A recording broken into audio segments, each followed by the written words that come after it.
Welcome to The Explainer. Today, we're going to break down one of the most dramatic transformation stories in history, all based on a recent teaching from Mark. And what's wild is it's not just a story, it's a pattern, a blueprint for real, profound change. So, Mark starts with this really compelling question that kind of gets right to the heart of it. How do you know you've actually met the real Jesus and you haven't just, added some religious stuff to your life? It's a question that makes you stop and think, right? Are you just going through the motions, or has something genuinely changed?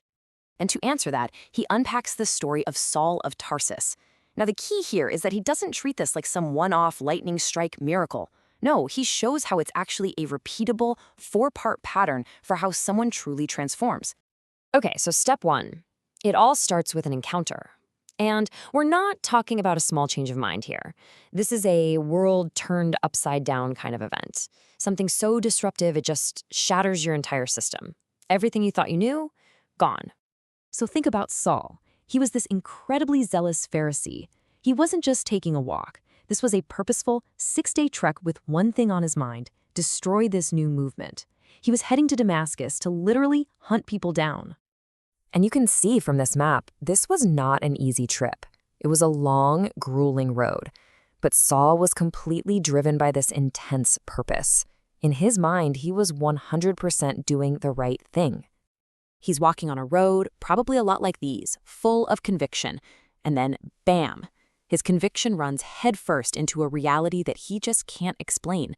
He can't box it up, he can't control it, it's completely outside his system. Saul, Saul, why do you persecute me?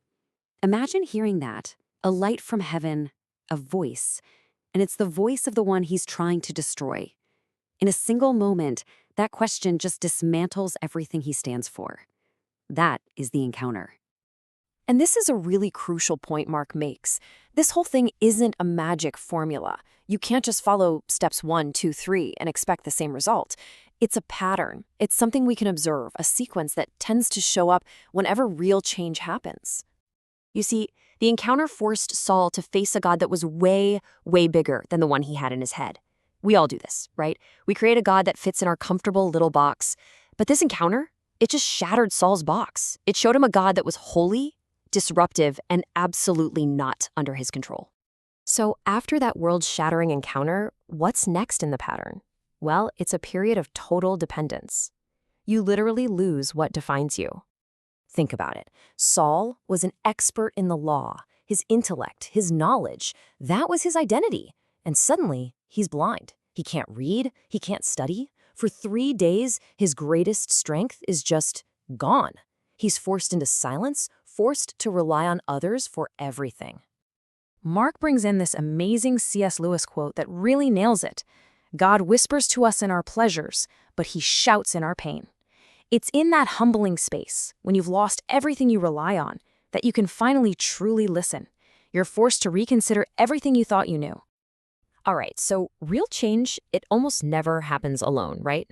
And that's the next step in the pattern. It's the embrace. It's when the very community you were trying to destroy welcomes you. So this disciple, Ananias, gets sent on his own intentional journey. But unlike Saul's trip, which was all about destruction, this one is about healing. He's told to go find the man who literally came to arrest him and his friends. Can you imagine? Brother Saul. Just think about those 2 words. He doesn't say, Saul my enemy, or Saul the persecutor. He says, brother. With that one word, he welcomes him into the family. That is just radical acceptance. And how is that even possible? Well, Mark explains it's because our value isn't based on what we do. He uses this great analogy of a $20 bill. You can crumple it, step on it, drag it through the mud, but what's it still worth? $20. Our inherent value, he says, is just like that. It never changes. Okay, so you've had the encounter, you've gone through the dependence, you've been embraced by the community. That leads to the 4th and final part of this pattern, empowerment. Your life is given a brand new purpose. So the story says Saul is filled with the Holy Spirit. And Mark points out that this does 2 things. First, it's an internal thing. It reveals Jesus as Lord. But second, it's an external thing. It empowers you to go out and be a witness. And here's the proof. The internal change leads to an external declaration. It's amazing. Every single time in the book of Acts that someone is filled with the Holy Spirit, What happens immediately after? They proclaim the gospel. They tell their story. You're empowered to speak. So this is way more than just a 2,000-year-old story. Mark's whole point is that this pattern of transformation, it's still happening, right here, right now, all around us.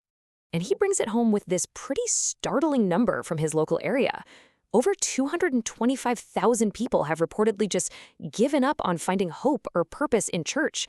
That's a huge number of people who might be lost, just like Saul was, even if they don't see it themselves. So it all comes back to this. This is the crucial takeaway.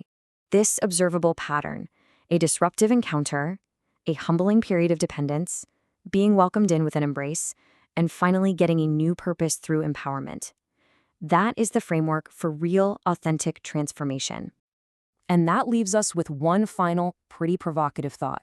Where do we see this playing out today? Who are the Sauls in our world, the people who need this transformation? And just as important, who are the Ananiases, the people willing to go and embrace them?